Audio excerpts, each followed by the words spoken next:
On one hand, it's hard to imagine that the world's biggest central banks would do anything fiscally responsible, much less this secret plan that they have for gold, of which many are accumulating at a record pace, and that includes Western central banks as well.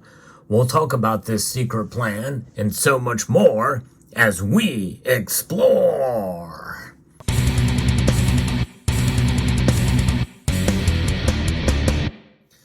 That's right. You've heard me talk about how several European countries have been accumulating more gold in 2022 and 2023. Hungary and the Dutch central bank are two. But this central bank I've talked about before as well, but they are indeed the latest to accumulate gold based off of a secret EU plan, the European Union. Now, most of us know that the central bank of the European Union is by no means any kind of a bastion for Austrian economics or sound monetary policy, that's for sure. In fact, they are doing a lot of the same things, if not on a greater scale than what we are doing here in the United States. But the Polish central bank has bought roughly 300 tons of gold in recent years to bring its gold to GDP ratio in line with the average for the Eurozone. And you can make an assessment just based off of that statement alone by Jan Nieuwenhuis in this piece that he has about this, as he has been on the spearhead of this reporting on this. And I find it quite fascinating. However, I don't know that if I'm totally sold on it yet, but a lot of these data and the points he makes sense to me.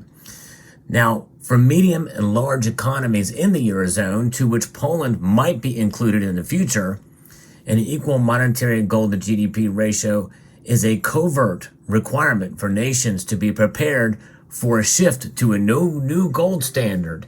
Yes, and this is something that is starting to make its way and across circles here in the precious metal space. This possibility, and if they're doing it there, could we be doing it here in the shadows? I just did a video recently about the United States gold reserves, the Fort Knox gold reserves. Many people feel we don't have the gold there, but nonetheless, we could have more gold than what we say we have as well. But nonetheless, this is based off of these requirements. Jan Nieuwenhuis expects Poland to buy an additional 130 tons of gold. Now, eventually all countries are meant to be in the Eurozone that are in Europe. They have 27 countries now, of which 20 form the Eurozone. When the remaining 7 countries will introduce the Euro is unknown at this time. Within the EU, most notably Poland, but also Hungary, they have been a large buyer of gold in the past years. Maybe that is part of the reason why they're not in there yet. They want to get up so that they can be included. Poland and Hungary are not yet included. After some of the publications that he's written before, one of which I've covered on this channel, it's irrefutable. He believes that there are secret agreements between nations in the Eurozone to align gold reserves relative to the gross domestic product to be prepared for a new gold standard, or at the very least, you could call it a price targeting system. For Poland to be included in the Eurozone area, it has to match its gold to GDP ratio with the Eurozone average. On one hand, the agreements that are referred to are secretive because some central banks in the Eurozone refuse to be transparent regarding gold reserve alignment on grounds of professional secrecy laws, like in Belgium.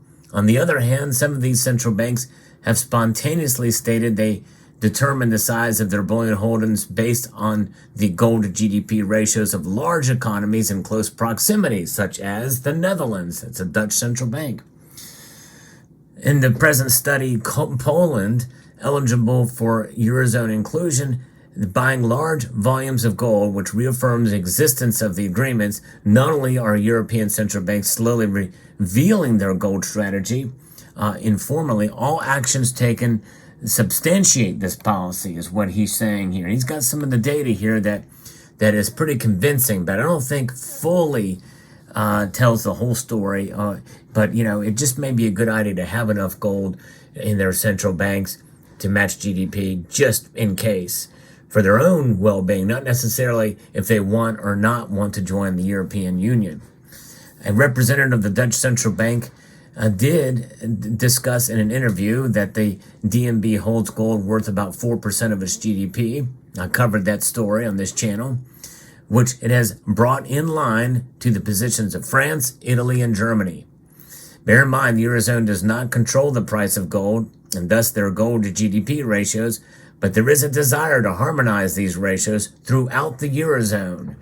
And that is something that based off the data collected, you can see there's kind of a move in that direction for many of these nations, but a lot of it is still way out of whack. So that's why I'm not fully convinced that that's what's happening, but it could be based off of some of the other data that he's accumulated. Supervision of the total international reserves, gold and foreign exchanges versus GDP throughout the Eurozone is even tighter. And that is true. Some of the data that he shows, that does line up much more closely. While European central banks have communicated that there is no legal obligations to coordinate reserves, they have likely agreed to recurrently use foreign exchange to equalize total reserves and be able to exactly balance gold reserves among each other the very day they shift to a new gold standard. Periodically adjusting gold reserves is politically too sensitive. So that's just it. Equalize gold reserves. You think about it like if every state in the union would have had their own gold reserves, and then they all of a sudden come together and distribute it evenly among them. Of course, there's no reason to do that because that is already there. It's already happened. That's what the Fort Knox and West Point holdings are. The New York holdings for gold entail already. But states are opting to have their own depositories here in the United States, separate and outside of that system, mainly because they don't trust the federal government, and I don't blame them. I wish more states would do it. I've covered that on this channel as well, too. Many states are moving more towards sound money policies based off of Article 1, Section 10. Now, prior to 2017, Poland held 103 tons of monetary gold, which was just 1% of its GDP.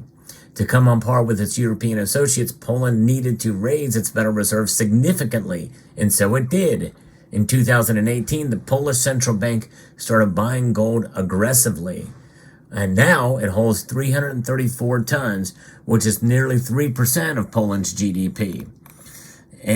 But that means that they have a target of about 4%, like its partners in the Euro area. Additionally, the NBP needs to transfer gold to the European Central Bank the moment it joins the Euro. According to the calculations, that would mean that they need to have about 16 tons more on the prevailing gold price. But essentially, Mr. Neuenhaus expects that they're going to add another 130 tons. And it's pretty amazing. Now, why do these central banks harmonize gold reserves? In the late 19th century, as more countries joined the classical gold standard, demand for gold went up. On a gold standard, upward pressure on a country's currency as a result from increased demand for gold created downward pressure on prices of goods and services denominated in that currency.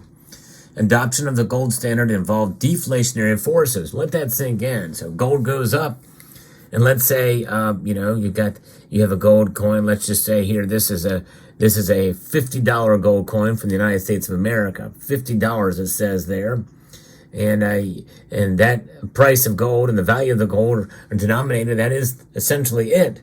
And that demand goes up, and the prices of goods and services goes down. Yeah, deflation. That's something most of us would definitely welcome. We see very little of it. We have seen some of it in today's inflationary environment to some extent.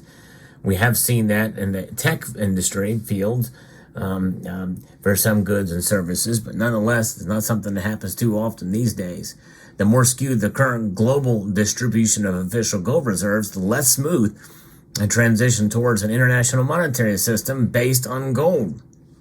Consequently, for every central bank that holds gold as its plan B, as a gold standard, there is an incentive to convince other central banks to do the same and balance the size of the bullion hoards among each other proportionally.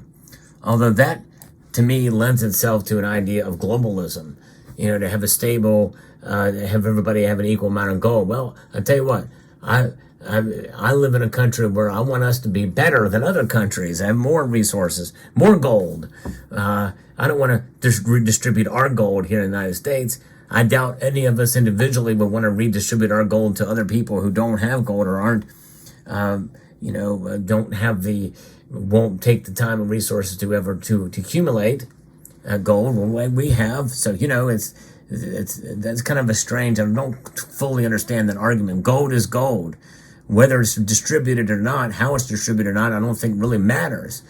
Gold's value is what it is. If a country has much less gold, if Liberia has a whole lot less gold than Egypt, they have a smaller economy. And so, I don't know, it's just crazy. And I know their GDP, and you have it in relation to their GDP, but nonetheless, let's say they have more than their GDP. Should they give that gold to another country to make them fall in line with their GDP? If I was Liberia, I would say no. Let's say Liberia has gold at 12% of their GDP. And Ghana, well, that's a bad example because Ghana has a lot of gold, at least it mined a lot of gold. But let's just say, for instance, that Mozambique, for instance, has gold at 2% of their GDP. Should Liberia give Mozambique their gold, their excess gold, to keep the system in harmony?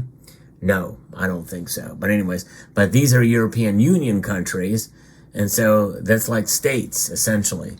That's how they create their own gold reserve, I guess, and what have you. So when there's a severe financial crisis, which will fan out like a wildfire, in today's intertwined markets, countries can stabilize their economies by shifting to a stable global gold standard. And that is part of the reason why, because it does spread beyond borders a lot of times. Well, and obviously it spans across borders for a centralized government like the European Union out of Brussels. But nonetheless, very good. But, Germany's pretty much in charge of that union for the most part. So the majority of central banks are, in that area are aware of that dynamic there. Hungary has increased its gold reserves substantially from 3 tons in 2017 to 94 tons in 2021, which is 3% of their GDP. The Hungarian central bank commented that the gold may play a stabilizing role and act as a major line of defense under extreme market conditions or in times of structural changes in the international financial system. The Czech Republic is also buying as of late, though its gold to GDP ratio is still far below the regional average. And the Czechs could buy an additional 150 tons in the years ahead because of this. And Mr. Neuenhaus thinks these developments may not be likely limited to Europe. China, too, is mindful of matching its official gold reserves to the size of its economy. According to research, the Chinese central bank currently owns 5,220 tons of gold, which is worth almost 2% of its GDP. That's it, just 2%. And they're one of the largest producers of gold out there. But likely, that's their official holdings. They may have more that they're not telling us about. Perhaps this explains why the People's Bank of China is buying gold hand over fist, approximately 700 tons annually, since the West froze Russia's dollar assets. It needs to double its gold reserves and can't afford to wait. And Singapore, another large buyer of gold since 2021 and seemingly trying to catch up as well, their gold holdings in 2018 was 1%, but now it's 3%. We'll see if Singapore will reach 4% for sure. But nonetheless, there's where that stands. Now, for you, what is your gold to personal GDP ratio? How do you even calculate your gross domestic product as individuals? I would say it's basically based off of your total net worth and of how much gold you have in your possession. Nonetheless, buy only is what you feel comfortable, and every little bit helps. Even if you have 1/10 of an ounce of gold, I think every little bit helps, and to help preserve your wealth, especially when we see the price climb up like it did dramatically recently. Let me know what your thoughts are in the comment section below. Hope you found this video informative, insightful, and educational. I would like to extend a multitude of gratitude to each and every one of you for taking the time to watch, and to encourage you to please rate, share, comment, and subscribe.